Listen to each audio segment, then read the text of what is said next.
जय श्री हरि विष्णु। प्रिय भक्तों, आज आप श्रवण करेंगे चातुर्मास कथा अध्याय 35। इस चातुर्मास में हम भागवत महापुराण के तृतीय स्कंद से हिरण्याक्ष एवं हिरण्यकश्यप के प्रसंग का विशद वर्णन करेंगे। साथ ही ध्रुव चरित्र का भी संक्षिप्त स्मरण करेंगे, जिससे भक्तों के हृदय में आनंद एवं भक्ति का संचार हो। आज का दिन शुभ है। हम सब पूजा, उपासना, मंत्र शुद्धि और ध्यान हेतु आसन पर विराजमान है। गिरिवरधारी भगवान श्री कृष्ण का स्मरण करते हुए कथा के मुख्य प्रसंग में प्रवेश करते हैं। यह सत्संग हमारी बुद्धि, विद्या और शक्ति में वृद्धि करेगा तथा धैर्य के विवेक को प्रगाढ़ करेगा। पौराणिक कथाओं के अनुसार हिरण्यकश्यप महर्षि कश्यप और दिति का पुत्र था। उसके भाई का नाम हिरण्याक्ष था। दोनों भाई अपने बल और अहंकार के लिए जाने जाते थे। जब भगवान विष्णु ने वराह अवतार लेकर हिरण्याक्ष का वध किया तो हिरण्यकश्यप क्रोध और प्रतिशोध से अग्नि में जलने लगा। उसने प्रण लिया कि वह श्री हरि विष्णु को मारकर अपने भाई की मृत्यु का बदला लेगा। इस प्रतिशोध की पूर्ति के लिए हिरण्यकश्यप ने ब्रह्मा जी को प्रसन्न करने के लिए कठोर तपस्या की।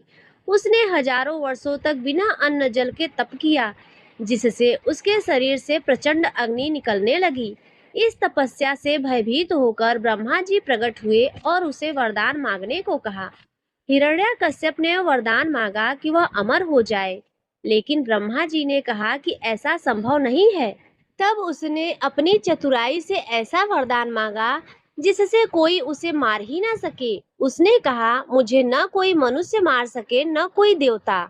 न मैं दिन में मरूं न रात में, न मैं घर के अंदर मरूं न बाहर, न मैं अस्त्र से मरूं न शस्त्र से, और न मैं जल में मरूं न अग्नि में, न धरती पर मरूं न आकाश में। ब्रह्मा जी ने उसे ये सभी वरदान दे दिए। इस वरदान को पाकर हिरण्यकश्यप का अहंकार चरम पर पहुंच गया। उसने स्वयं को भगवान घोषित कर दिया और अपने राज्य में सभी को अपनी पूजा करने का आदेश दिया।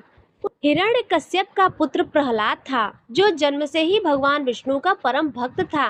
जब हिरण्यकश्यप को यह पता चला कि उसका अपना ही पुत्र उसके सबसे बड़े शत्रु की पूजा करता है, तो वह क्रोध से पागल हो गया। उसने प्रहलाद को बार बार समझाया, धमकाया और तरह तरह से यातनाएं दी ताकि वह विष्णु भक्ति छोड़ दे। उसने प्रहलाद को पहाड़ से गिरवाया, हाथी से कुचलवाया, विष पिलाया और अग्नि में जलवाने का प्रयास किया, लेकिन हर बार भगवान विष्णु ने अपने ही भक्त की रक्षा की। प्रहलाद की भक्ति अटल थी।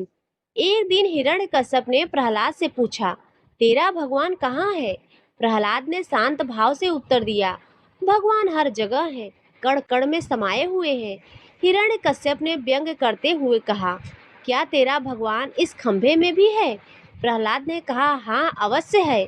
हिरण्यकश्यप ने क्रोध में आकर अपनी गदा से उस खंभे पर प्रहार किया। जैसे ही हिरण्यकश्यप ने खंभे पर प्रहार किया, एक भयंकर गर्जना हुई और खंभा फट गया। उसमें से भगवान विष्णु नरसिंह, आधा मनुष्य आधा सिंह के रूप में प्रकट हुए। भगवान नरसिंह ने हिरण्यकश्यप को अपनी जांघों पर रखा, जो न धरती थी और न आकाश। फिर उन्होंने अपनी तेज नाखूनों से, जो न अस्त्र थे और न शस्त्र, उसे अपने महल की देहरी पर, जो न घर के अंदर थी और न बाहर, गोधूली बेला, जो न दिन थी और न रात, में मार डाला। इस प्रकार भगवान ने हिरण्यकश्यप के सभी वरदानों का मान रखते हुए उसका वध किया। यह लीला अपने भक्तों की रक्षा के लिए थी। हिरण्यकश्यप की भोग वृत्ति, धन मोह और देहाभिमान ने उसे पतन के मार्ग पर पहुंचा दिया। यद्यपि वह एकादशी एवं पूर्णिमा का व्रत पालन करता था, किंतु अपने मन और इंद्रियों को वश में न कर सका। उसके अहंकार और काम वासना के कारण ही अंततः उसका विनाश हुआ। प्रिय भक्तों, जब हम किसी वस्तु या क्रिया के प्रति आसक्ति त्याग कर दीर्घकाल तक उसका साधन रूप में अभ्यास करते हैं, तो उसका प्रभाव समुद्र की लहरों के समान गहरा और निरंतर होता है। जैसे दुर्गंध को दूर करने पर स्वच्छता प्राप्त होती है, वैसे ही जब हम अपने आचरण और विचारों को शुद्ध करते हैं, तो जीवन में निर्मलता आती है।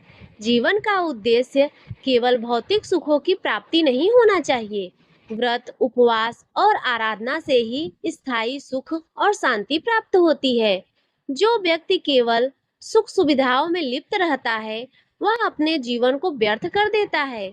भगवान की पूजा शुद्ध और पवित्र भावनाओं से करनी चाहिए, न कि दिखावे के लिए। सच्ची भक्ति से किया गया पूजन स्वयं ही कष्टों को दूर कर देता है।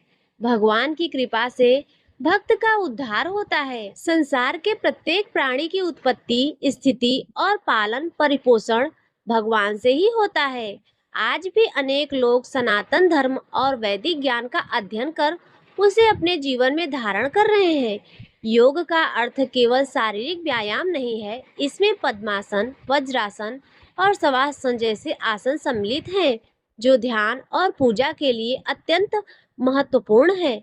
इन आसनों में बैठकर मन शांत होता है और शरीर मन शुद्ध होता है। पूजा हेतु स्वच्छ, समतल और पवित्र स्थान का चयन करना चाहिए। लकड़ी, ऊन या स्वच्छ कंबल से बना आसन श्रेष्ठ माना गया है। आसन को केवल पूजा के लिए ही प्रयोग करें। इसे अशुद्ध स्थान या अशुद्ध व्यक्ति को न दें। पूजा के समय मन को एकाग्र और शांत रखें। केवल भगवान का ही ध्यान करें। ध्यान से मन की चंचलता दूर होती है और आत्मा में शांति का संचार होता है। पृथ्वी पर स्थित प्रत्येक वस्तु का अपना गुरुत्वाकर्षण होता है। प्रत्येक जाति और वर्ग का मनुष्य पृथ्वी के गुरुत्वाकर्षण से प्रभावित होता है, जिससे उसके शरीर में सदैव सकारात्मक ऊर्जा का प्रवाह होता है। यही गुरुत्वाकर्षण हमारे शरीर को नियंत्रित एवं संतुलित रखता है। इसी कारण शरीर के भीतर स्थित कोई भी तत्व यदि बाहर आता है, तो उसे गुरुत्वाकर्षण का अनुभव होता है। वास्तव में प्रत्येक मनुष्य के भीतर काम, क्रोध और लोभ रूपी 3 प्रकार की नकारात्मक ऊर्जाएं विद्यमान रहती हैं। ये ऊर्जाएं मनुष्य को आध्यात्म पथ से विमुख करती हैं। अतः हमें इन नकारात्मक प्रवृत्तियों को वश में रखना चाहिए, जिससे हमारा मन निर्मल रह सके। जब हम इन्हें संयमित कर लेते हैं, तब हमारा जीवन सुंदर, संतुलित और सफल बनता है।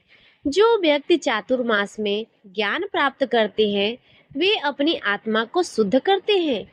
सत्संग श्रवण से भीतर सद्भाव एवं सकारात्मक ऊर्जा का संचार होता है। हमें स्वास्थ्य संरक्षण पर भी ध्यान देना चाहिए, क्योंकि स्वस्थ शरीर ही सफल जीवन का आधार है। हमारे वैदिक शास्त्रों में भी इस तथ्य का उल्लेख मिलता है। हमें शास्त्रों का नियमित अध्ययन करना चाहिए और ज्ञानार्जन द्वारा जीवन को उन्नत बनाना चाहिए। शास्त्रों में आसन, कुशासन और ईश्वर पूजन की महत्ता वर्णित है। पूजन के समय मन को शांत एवं एकाग्र रखना अनिवार्य है। हमें भगवान की शरण में जाना चाहिए, क्योंकि वही हमारे जीवन के परम आश्रय हैं। ज्ञानार्जन से मन, बुद्धि और चित्त शुद्ध होते हैं और मन की शुद्धता से ही जीवन में सफलता प्राप्त होती है। जीवन को संतोष एवं आनंद के साथ व्यतीत करना चाहिए। इच्छाओं पर संयम रखते हुए निरंतर भगवान का स्मरण करना चाहिए, क्योंकि भगवान के अवतार का उद्देश्य ही पृथ्वी को पाप भार से मुक्त करना है। मनुष्य के पास शक्ति, बुद्धि और धन संपत्ति जैसे वरदान है। इनका उपयोग भगवान की सेवा एवं लोक कल्याण में होना चाहिए। ईश्वर हमें विश्राम प्रदान करते हैं, हमारी रक्षा करते हैं और उनके स्मरण से मन को शांति प्राप्त होती है। अतः हमें भगवान को कृतज्ञता पूर्वक प्रणाम करते हुए यह प्रार्थना करनी चाहिए कि वे हमें सदैव आशीर्वाद दें और हमारे जीवन को सफल एवं सार्थक बनाएं।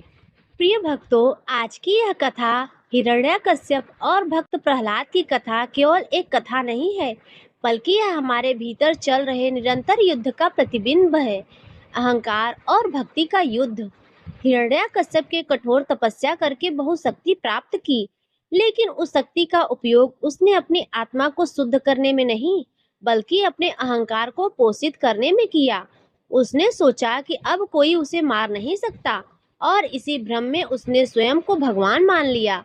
वह यह भूल कर गया कि सच्चा भगवान तो वह है जो इस सृष्टि के कण-कण में है, जो प्रेम और करुणा का सागर है।